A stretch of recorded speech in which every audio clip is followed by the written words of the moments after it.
안녕하십니까. 대표님 안녕하세요. 안녕하세요. 아우, 안녕하세요. 또 대표님 오랜만에 뵙습니다. 저는 오랜만이 아닙니다. 네. 그렇죠. 매주 이렇게 오시지만 저랑 네. 첫 번째 역에서 뵙는 건 상당히 오랜만이잖아요. 그렇습니다. 잘 계셨죠? 네. 네, 그렇습니다. 예. 오늘은 또 대표님과 제가 네. 이 조선주 역에서 만나 뵙게 됐는데요. 네. 조선역은 저는 처음이거든요. 아, 그러세요? 네. 네. 한 번도 와본 적이 없는 역인데 아, 예, 예. 최근에 이 조선주가 뭐 슈퍼사이클이 온다 뭐 이런 기대감도 좀 더해지면서 흐름이 네. 굉장히 좋다라고 풀이가 되고 있습니다.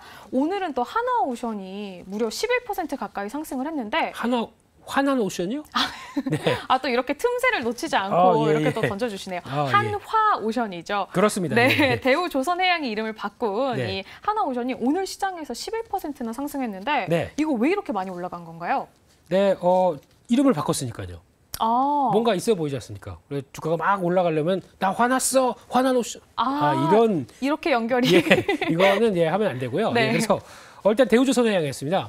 과거부터 저희가 대우조선해양 보게 되면 참 주인 없이 약 한 10년 동안 흘러왔었죠. 오. 네, 그래서 한때 대우조선해양 이제 매각 얘기 나오면서 처음에는 맨 처음에 살려고 했던 때가 한화였습니다. 근데 그때 같은 경우 딱 살려고 또 거의 매수로 하려고 그러니까 인수하려고 하다 보니까 뭔가 찝찝한 거예요. 그러니까 저가 수주도 좀 많고 그러다 보니까 불발됐습니다. 그 다음에 뭐 이제 현대중공업 쪽으로 넘어갔죠. 넘어가서 인수하려고 하는데 인수에 관련된 또 기업 결함 심사가 안 됐습니다.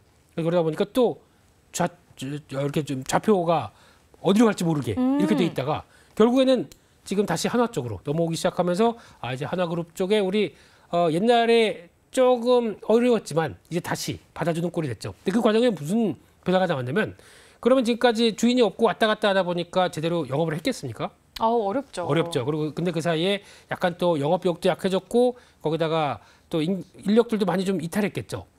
그런 과정에서 어떻게 보면 좀 슬림한 과정 쪽에서 인수를 하다 보니까 우리 지금부터는 그러면 이제 우리 밑으로 모였으니까 한번 좀 잘해보자라고 하는 현상이 나오다 보면서 거기서 그동안의 신조선가 지수가 이렇게 하고 올라왔어요. 지금 이제 170대까지 올라오면서 거의 최고치까지 다 오다 보니까 그러면 지금부터 영업 열심히 하게 되면 저 신조선가 지수 반영돼서 받을 수가 있겠죠.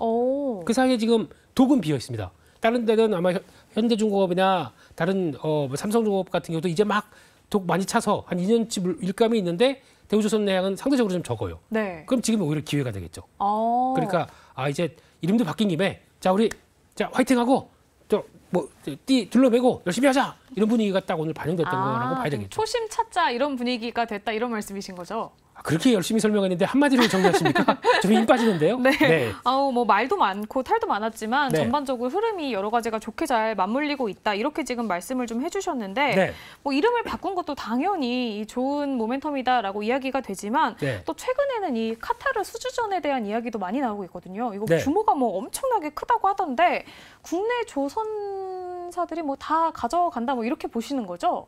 다는 아니고요. 너무 다 가져가게 되면 좀 그렇지 않습니까? 좀 개평도 좀 줘야죠. 네. 조금은 나눠주고. 그렇습니다. 그런 쪽에서 카타르 혹시 가보셨습니까? 저 한 번도 못 가봤어요. 가보셨어요?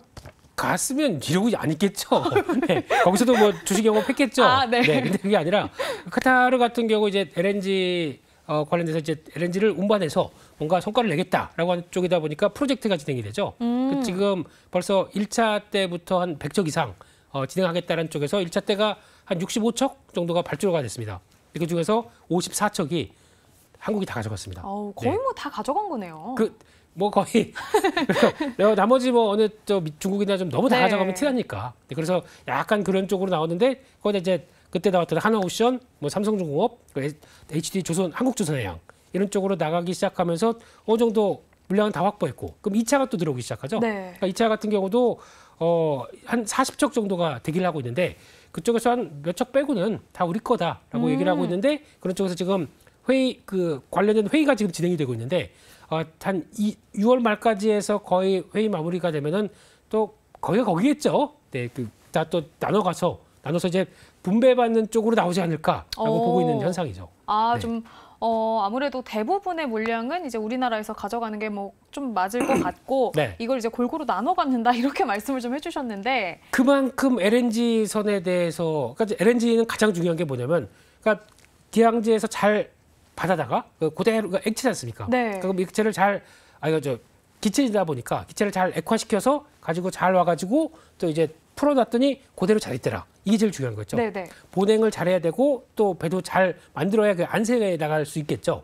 그런 과정이 나오는데 어떻게 보면은 중국산한테 맡겼더니 중국은 잘 넣었더니 기항지에서 딱 보니까 반밖에 없어요. 날라가고 다 날아가고. 없더라. 예. 공기 중에 다 있어요. 저 어디 보면 다 있어요. 이렇게 나오는 거죠. 네. 그러면 안 되겠죠. 그러다 보니까 기술력은 아직까지 한국이 많이 앞서 있다. 이렇게 바라봐야 될 것 같습니다. 좀 네. 우리나라 기술력이 아무래도 월등하다 이렇게 말씀을 해주셨는데 네. 좀 3파전이잖아요. 한화오션, 삼성중공업 그리고 네. HD 한국조선해양 이렇게 좀 나눠 가질 것이다 이렇게 얘기를 해주셨는데 네. 좀 더 좀 유리한 기업을 좀 꼽을 수가 있을까요? 지금 가져간 척들을 보게 되면 18, 19, 17? 오, 거기서 다 거기입니다. 네 그러네요. 솔직히 거기다가 이게 좀 등분 잘해야지. 누가 많이 가져가게 되면 나오면은 그러면 다음에 나 많이 줄 거야? 이런 식으로 나오겠죠. 그래서 거의 비슷하다라고 네. 봐야 될 것 같고요. 그리고 또 아마 신규로 또 어느 회사가 들어오느냐 얘기도 있겠지만은 아마 제가 보기에는 이 흐름들은 그대로 이어질 것 같고. 근데 이게 지금 LNG 운반선에 대해서 이 수주 모멘텀이 있기 때문에 우리 앞으로 주가가 더 올라갈 거야. 이건 아닌 것 같습니다. 그런가요? 이런 모르는 사실이 아니거든요. 저희가 네네. 다 알고 있다고 하게 되면 주가에 지금 반영되는 과정이라고 네. 봐야겠죠. 그래서 만약에 수주를 했다라고 해서 주가가 더 강한 것보다는 다 알고 있었는데 뭐 이런 분위기가 나올 수도 있겠죠. 네. 이미 이 기대감에 주가는 선반영이 됐다 좀 이렇게 보시는 거고요. 네. 이 조선주가 좀 올라가면서 기자재 이런 업체들도 같이 주목을 좀 받고 있는데 이 기자재 업체 중에서 좀 피팅 업체 뭐 이런 밸브 업체 이런 데 조금 주목이 많이 쏠리던데 네. 피팅 업체들의 주가는 좀 앞으로 전망을 어떻게 보시나요? 좋게 합니다. 확실시해서 이렇게 네. 딱 한 문단으로 정리를 딱 해주시네요. 자, 그런 거 아닌가요? 예, 확실한 방송. 네, 그래서 네. 일단 조선 기자재 하게 되면 무지 많죠. 그렇죠. 배도 약간 그렇게 보시면 됩니다. 그러니까 바다에 떠 있는 플랜트라고 보시면 됩니다. 그만큼 안에 들어가서 보면 배 그 평형수도 맞춰야 되고 거기 들어가는 또 데크하우스라고 있죠. 또 갑판도 있을 거고 운반하는 쪽에 대한 화물창도 있을 거고 그러면 어떻게 보면 다 운반하는 큰 장소지 않습니까? 그렇죠. 네, 그에 들어가는 여러 가지 뭐 파이프나 그리고 또 거기 들어가는 파이프 연결하는 피팅, 밸브 이런 거 다 있을 수밖에 없으니까 네. 가장 또 중요하게 많이 쓰이는 거고. 그리고 또 아까 말씀하셨듯이 LNG를 액화시키기 위해서는 액화시키고 나서 잘 보냉할 수 있는 그런 쪽은 저희가 뭐 동성화인텍, 한국카본 이런 회사들이 있겠죠. 네네. 다 중요한 회사들이고 거기다가 또 배는 그냥 바다에 띄워놓으면 그냥 해를 따라서 가는 거 아니죠. 엔진이 있어야 되겠죠. 그럼요. 네, 네네. 엔진 쪽도 같이 부각받고 하니까 이런 총합으로 다 보시는데 이게 한국 업체들이 다 잘한다. 그래서 조선사들이 잘하다 보니까 그 관련된 기자재 업체들도 다 조선 3사를 보면서 다 커왔다. 이렇게 볼 수 있겠죠. 네. 같이 좀 밝은 전망이다 이렇게 말씀을 해주셨네요. 네. 말씀해주신 것처럼 뭐 안 중요한 부분이 없는 것 같아요. 원래 다 그렇습니다. 네, 머리만 중요한가요? 다 중요하죠. 네, 그렇습니다. 네, 조선 업체 그리고 기자재 업체까지 함께 좀 살펴봐야 될 것 같은데 네. 그러면 결국 가장 중요한 질문으로 넘어가겠습니다, 대표님. 이 조선주 그리고 기자재주 중에서 좀 대표님께서 보셨을 때 가장 관심 있는 종목은 어떤 거 있으세요? 지금까지 쭉 얘기했지만 종목으로 끝내라 이 그쵸? 얘기죠. 예. 이렇게 얘기 많이 해도 결국 시청자분들이 궁금한 건 딱 하나거든요. 그래서 다 뭘 됐고, 사야 되냐? 네, 뭘 사야 되느냐. 네. 그래서 아마 조선업체 하나랑 기자재 업체 하나를 고른다고 하게 되면 첫 번째는 조선업체 쪽에서는 현대미포조선. 이게 그나마 좀 덜 갔고 그쵸. 한때는 부각을 받았다가 약간 이제 수주가 좀 덜 된다는 관점 쪽에서 좀 위축받았다가 지금 다시 시작한다라고 하게 되면 아마 대표적으로 현대미포조선의 강점이 PC선이라고 하는 어떤 석유화학 제품 쪽에 강점이 있습니다. 근데 그쪽이 한때 유가가 또 강했을 때는 계속 발주가 나오다가 지금 또 주춤했었어요. 그러다가 또 다른 석유화학 쪽의 단지들이 이제 다시 한번 또 증설하고 그게 또 거의 마무리가 되다 보니까 다시 발주가 늘어나기 시작하겠죠. 네네. 그렇게 되면 그에 따른 수주를 거의 많이 할 수 있겠다라는 쪽에서 많이 위축된 만큼 반전이 나올 수 있겠다라는 쪽에서 좀 뒤늦게 움직이는 만큼 이것도 한번 보시는 게 좋겠다라고 생각 들고 있고요. 두 번째는 또 그게 있죠. 태경 케미칼이라는 회사가 있습니다. 네네. 네. 이 회사의 가장 큰 강점은 액체, 그러니까 탄산이라고 하죠. 네. 그러니까 이게 어떤 때 많이 쓰이냐면은 일단 혹시 뭐 새벽 배송 이런 거 시켜 보셨죠? 많이 시키죠. 네, 그러면 드라이 아이스라고 들어오죠. 네, 네. 예, 막 이게 연기 올라오는 그 고체된 네. 거. 그게 이제 액체 탄산이지 않습니까? 근데 그게 많이 쓰이는 것도 저희가 택배를 통해서 많이 썼는데 그 플러스 알파가 뭐가 들어오냐면은 용접할 때 아. 이게 또 필요합니다. 그러다 보니까 용접은 또 어딜 많이 하느냐? 조선소에서 많이 하죠. 당연히 그렇겠네요. 네, 그렇기 때문에 조선이 업황이 좋아지게 되면 이 회사도 실적이 좋아진다. 그렇게 보면서 많이 하락했다가 이제 막 돌아오기 시작하죠. 그렇기 네네. 때문에 보시는 게 좋을 것 같습니다.